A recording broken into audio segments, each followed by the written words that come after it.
भगवान या कोई संत तुम्हें आशीर्वाद दे दे और तुम्हारा मन विषयों में भोग करता रहे, तुम मनमानी आचरण करते रहो, तुम्हें किसी के आशीर्वाद से भगवत प्राप्ति हो जाए, ऐसा भ्रम मत सोचना।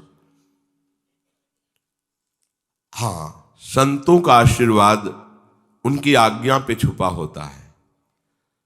जैसे वो कह दे कि चलो जाओ इसी समय यमुना स्नान करके आओ, तो यमुना जी तक पहुंचना और निर्विघ्न स्नान करके आ जाना, आपको कोई हानि ना होना, ये उनकी जिम्मेवारी हो गई।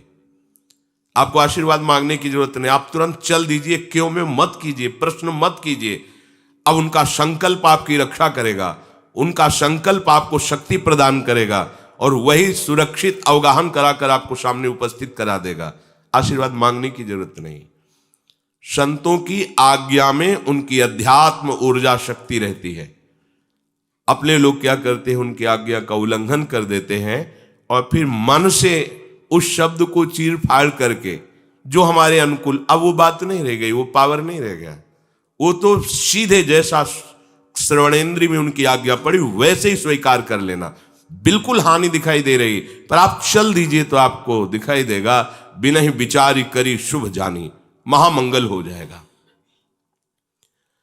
बिना संत कृपा के भगवत मार्ग प्रकाशित नहीं होता, बिना संत कृपा के भगवत प्राप्ति नहीं होती, ऐसे शास्त्रों में वचन पाए गए। उसका मतलब ये नहीं कि आप मनमानी आचरण करें, संत कृपा से भगवत प्राप्ति हो जाएगी, ऐसा कहीं भी प्रमाण नहीं मिला। जो संतों की वाणी सुनकर निश्चय कर लिए कि अब लो नशानी अब ना नश, वो महात्मा बन गए।